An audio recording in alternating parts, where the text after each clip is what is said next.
My name is Hal Turner, and up until July 30th of this year, I hosted one of the most controversial radio shows anywhere on planet Earth through my website, halturnershow.com. At the end of July, I was under so much pressure from the media, special interest groups, and the federal government that I just couldn't sustain the show anymore.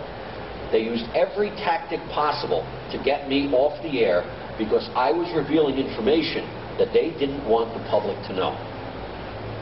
Earlier this week, I published on my blog spot, which is halturnershow.blogspot.com, a story that the United States government shipped 800 billion AMEROs to the China Development Bank in preparation for the collapse of the United States dollar as a currency.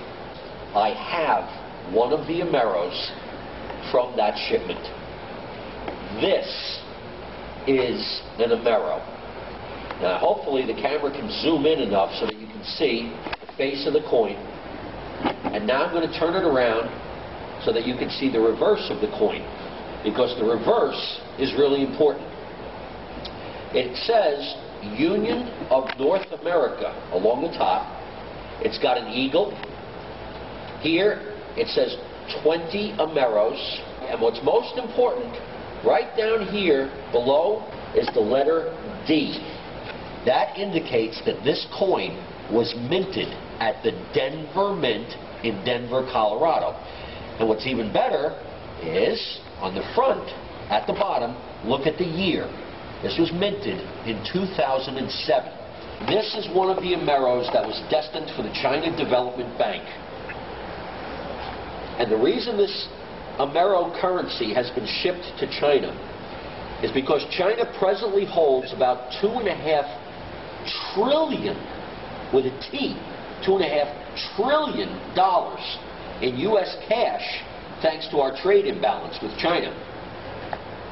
Governments around the world now understand that the U.S. dollar is going to become worthless. It's going to get exhausted as a currency simply because the United States federal government is spending so much money that it has to borrow 80 to 90% of the savings from around the entire planet in order to fund its deficit spending. Governments around the world know that this cannot continue, and that probably within 6 months, I'd say, maybe by February of 2009, the United States dollar as a currency is going to collapse. In anticipation of that, the government of the United States has begun making a new currency, the AMERO. They plan on merging the United States with Canada and Mexico. And this AMERO currency will replace the U.S. dollar, the Canadian dollar, and the Mexican peso. Let me explain to you what's going to happen, how the U.S. dollar is going to collapse. At some point, the amount of money that the United States of America owes and the interest charged on that money will be unserviceable.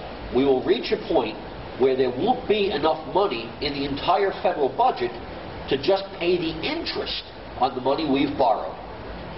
On the day that that happens, the Treasury Secretary of the United States will declare a force majeure, a force greater than they can control. And when that happens, that is going to be a repudiation of the United States debt. Now, most citizens will have no idea what it means when the Treasury declares a force majeure. But all the bankers are going to know, and the stock markets are going to know, and everybody around the world is going to try to dump their U.S. dollars. Within a matter of days, the U.S. dollar is going to be worthless because nobody around the world wants it. And when that happens, the Treasury Secretary will then demonetize the dollar. And what that means is that the dollar will no longer be money. So any of us that have any assets in dollars, savings accounts, checking accounts, IRAs, 401ks, other types of pension plans, stocks, bonds, mutual funds, anything that's denominated in dollars will no longer be money. And a whole bunch of us will be instantly destitute, broke, busted. And the government is hoping that there's enough panic in the general populace so that they can come out and say, look, the only way you can possibly hope to get any of your hard-earned money back is if you accept this AMERO as currency. And we'll give you, 2 cents on the dollar for what you used to have. Ladies and gentlemen, what we have in the works here is the most elaborate robbery, the biggest incident of looting in the history of the world. And the plan is that everybody who's a middle-class person, average, common working person, gets taken for all their money and is forced to accept pennies on the dollar for this new AMERO currency. They're bringing army units home from Iraq in case civil unrest breaks out, and it will.